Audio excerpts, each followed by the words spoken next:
Boa noite, professor. Queria que você fizesse uma análise desse empate entre Santos e Palmeiras. A análise que eu faço é que o comecinho do jogo, uns 10, 15 minutos, o Palmeiras foi melhor, tocou melhor a bola, ocupou o campo de ataque mais tempo do que a gente, né? Nós demoramos uns 15 minutos para nos adaptarmos ao jogo, mas em contrapartida depois nós tomamos conta da partida, né? Dominamos, criamos as chances, o Everton fez uma grande defesa, fizemos o gol 1-0, que nos levou para o intervalo com a vantagem no placar, e vem o segundo tempo, nós, antes do gol do empate do Palmeiras, nós tivemos 3 chances para fazer o segundo, né? Me lembro a bola que o Marinho cortou para dentro, da risca da área e chutou na defesa do Everson, uma outra que ele também buscou a infiltração e na frente, geralmente ele tem um arremate preciso, ela foi por cima, uma cabeçada do Lucas Veríssimo também, na jogada de escanteio curto. E são situações, chances de gol claras, né? E nós cedemos ao Palmeiras um escanteio. E na batida desse escanteio veio a penalidade, assim. Eu tomo muito cuidado em analisar os lances, né, para não vir cometer equívoco nenhum. E por mais que eu busquei a mudança de direção da bola ou alguma coisa, eu não consegui encontrar. Então, é um lance inconclusivo. Aí eu esperei o Lucas Veríssimo vir, perguntei para ele, a bola bateu na tua mão? Não senti, professor. Então, continua sendo um lance inconclusivo, né? Se você me mostrar que a bola desvia na mão dele, muda qualquer trajetória, eu olhei 300 vezes, está certo que é num aparelho pequeno, mas é inconclusivo. E assim, é um pênalti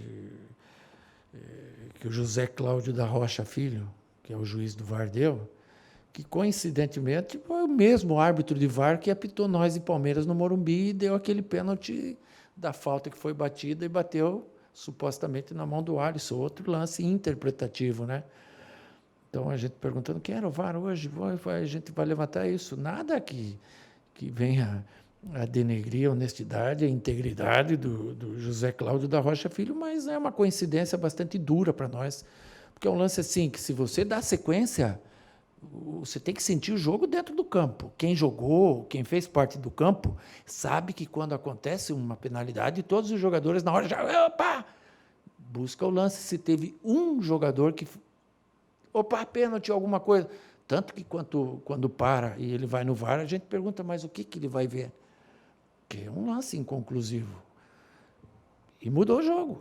Mudou o jogo, 1-1, mais 2, 3, 4 minutos, vem a segunda bola, e essa bola acaba eles cabeceando de novo, se eu não me engano, o Zé Rafael, e fazem o gol com o Mike. E se você não tem força, se você não tem um grupo com bastante energia e força igual a gente foi, você nem empata mais o jogo. Nós buscamos o empate e tivemos outras chances ainda para virar o jogo. Jogamos o time para frente, não satisfeitos com o empate, pelo que o time produziu, a gente foi melhor durante 70% da partida. Eu não sou muito de falar em números, tivemos tanto posse de bola ou tantas finalizações, mas, num geral, a gente foi superior ao Palmeiras, por isso eu entendo que fica um gosto amargo, apesar de ter buscado o empate, mas também fica uma satisfação de ver um time lutando, buscando o gol até o final. Você vê que a gente pôs o Bruno Marques do lado do Caio Jorge, buscando alternativa de conclusão, porque o fundo do campo ele se mostrava o caminho mais fácil para a gente chegar. Depois até com o próprio Laércio, que é um exímio cabeceador, para que a gente, ganhando essa profundidade, tivéssemos a finalização. E, infelizmente, mesmo com todas as mexidas que nós demos, a gente não conseguiu vencer, acaba empatando um clássico, que não é demérito nenhum, mas era um jogo para a gente ter ganho. Pergunta do Nivaldo Decilo, da TV Bandeirantes. Cuca, se não pelo placar, mas pelo desempenho e a dedicação nesse clássico, o time ele chega fortalecido para o jogo de quarta-feira contra o Grêmio? Não, chega forte porque a gente tem uma base sólida de jogo, né? A gente Terça-feira aqui a gente perdeu para a LDU, mas não era jogo para perder. Era jogo para ter feito 2 ou 3, né? Em que nós perdemos muito gols e gerou uma instabilidade emocional na equipe. E uma decisão ela é sempre perigosa, como acabou acontecendo. Mas, num geral, a gente foi melhor e passou adiante a fase. Então, a gente tem confiança. Não é um empate com o Palmeiras que vai nos tirar essa confiança, até porque nós jogamos bem. Na minha ótica, pecamos em um lance de cabeça, que foi no segundo gol do Palmeiras, e no primeiro um lance totalmente inconclusivo. Pergunta do Felipe Mendonça, do Diário do Peixe. Cuca, boa noite. O posicionamento no setor ofensivo variou muito durante a partida. Qual a leitura que você faz desse duelo tático com a defesa do Palmeiras e qual a importância de ter jogadores com essa versatilidade? Eu tento achar o lugar para o jogador render mais no jogo. Eu tentei com o Soteldo pela esquerda, com o Marinho por dentro, o Marinho pela direita, o Lucas pela direita, pela esquerda, de segundo atacante, o Caio Jorge de centroavante, o Caio Jorge de meia e acabou de segundo volante. Então, a gente tenta encaixar o time para que ele possa ser ofensivo o máximo dentro de uma organização. Acabamos com o Pituca na lateral, correndo até risco de perder o jogo, porque a gente queria ganhar, né? Não abrimos mão da vitória, corre-se um risco calculado e não foi possível, mas a gente mexeu as peças como a gente podia, né? E eles foram, de uma maneira geral, bem. Uma pena não ter ganho. Pergunta do Fábio Lázaro, do Jornal Lance. Cuca, assim como na partida contra a LDU, você optou hoje por montar uma equipe com 4 atacantes de ofício e sem nenhum meia ali de ofício. Você acredita que encontrou o Santos ideal dessa forma? O que levou você a tomar essa decisão? Quem que perguntou isso? Fábio Lázaro, do Lance. Fábio Lázaro, do Lance. Nós trabalhamos com o Lucas Lourenço titular, né? Você está me dizendo que 2 partidas que eu não trabalho com meia, o Lucas Lourenço não jogou? Da Libertadores contra a LDU foi o pensei Lucas que ele Braga. falou contra o Sport. Isso. Nós jogamos com o Lucas Lourenço titular, depois com a mexida, no segundo tempo o time deslanchou. A gente trabalha todo dia com esses meninos, a gente busca ainda dentro do nosso elenco as soluções para algumas posições, né? Nós não podemos contratar, você sabe.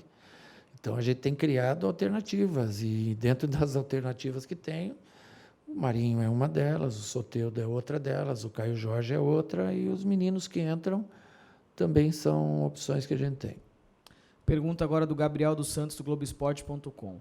Cuca, boa noite. Queria que você analisasse um pouco a evolução do Pará nos últimos jogos, sendo que ele recuperou a titularidade. Hoje ele iniciou a jogada do primeiro gol e fez mais uma partida muito sólida. Qual a vantagem de tê-lo em campo em meio ao time com vários jovens e o que o coloca à frente hoje do Matos? Isso tudo que ele falou, a versatilidade dele. Pará é um jogador que sabe jogar no corredor e por dentro também, ele cria boas alternativas para a equipe, tem um entrosamento, tem experiência, é uma liderança. Pará é uma forte liderança que a gente tem no elenco e a gente tem que valorizar esse tipo de jogador. Pergunta agora do Bruno Lima, do Jornal A Tribuna. Cuca, com esse empate, o Santos vai terminar o ano de 2020 sem vencer nenhum clássico. Isso gera algum incômodo particular e dentro do elenco, ou essas vitórias em clássicos são vistos com mais importância apenas pela torcida? Não, por todos. Quando você não vence clássico, lógico que não é bom. Tem mais um clássico ainda, mas é no ano que vem, mas relativo a esse campeonato. Então, vamos tentar com todas as forças vencer o último. Pergunta agora do Felipe Camargo, da Rádio Nova FM. Cuca, boa noite. Hoje o Veríssimo não fez uma boa partida. Você acha que o desejo dele de ir embora pode deixá-lo menos focado nesse momento decisivo do Santos na temporada? Não, vamos falar bem o português correto, assim, não tem muita frescura, muita meia palavra.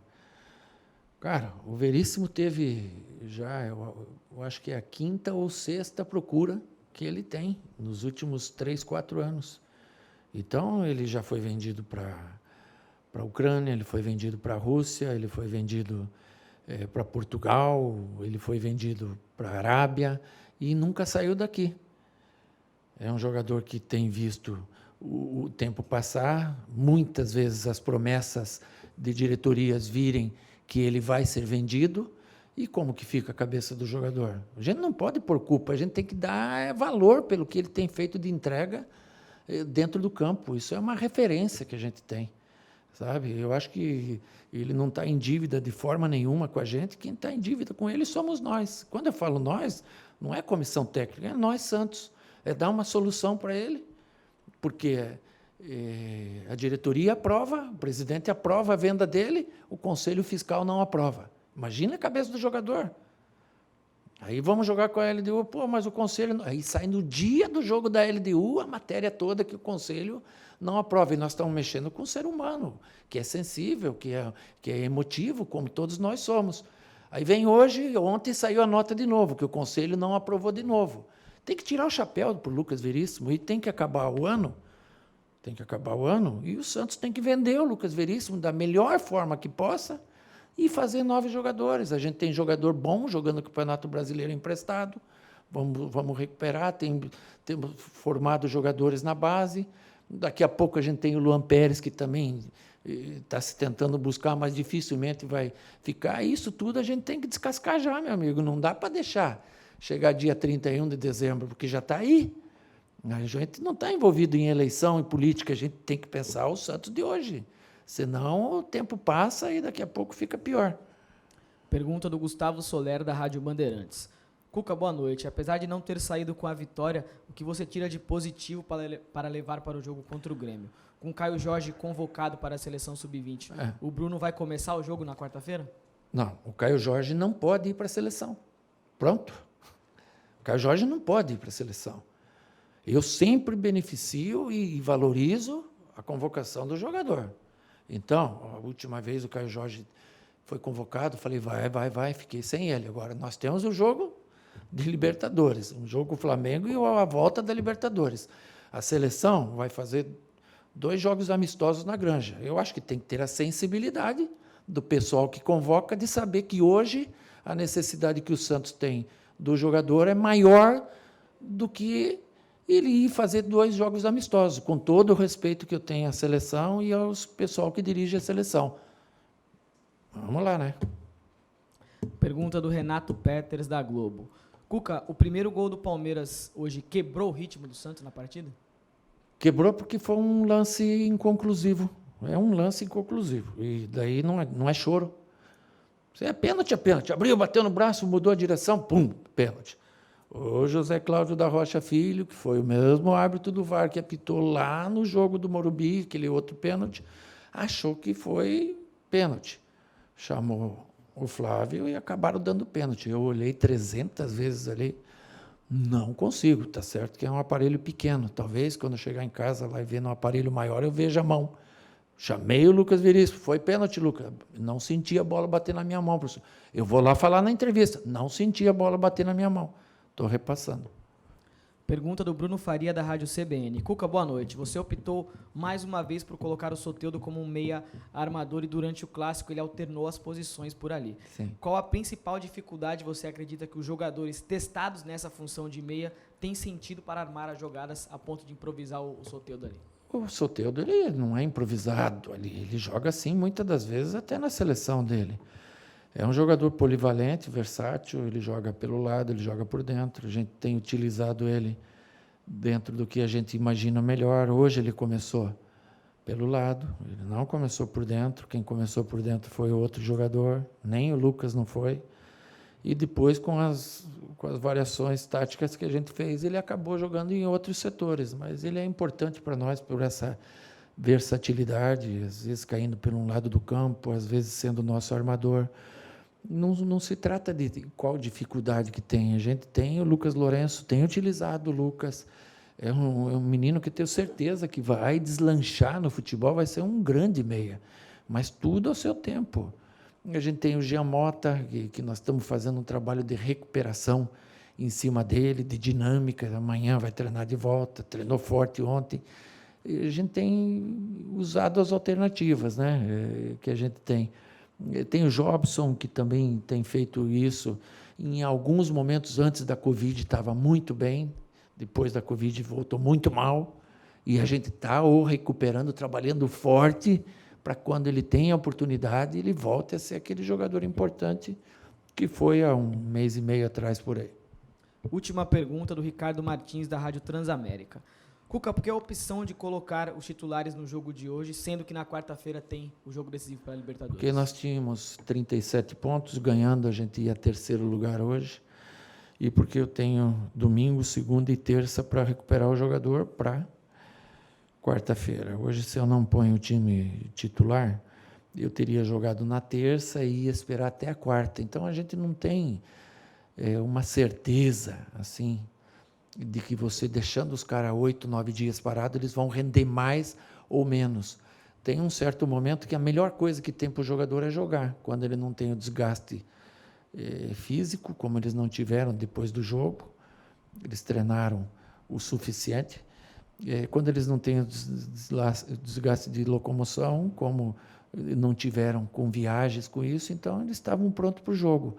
Graças a Deus, assim, um primeiro momento a gente não perdeu ninguém por lesão, e agora a recuperação ela vem até quarta-feira, e é outra situação, outro jogo, outra competição. Obrigado, professor.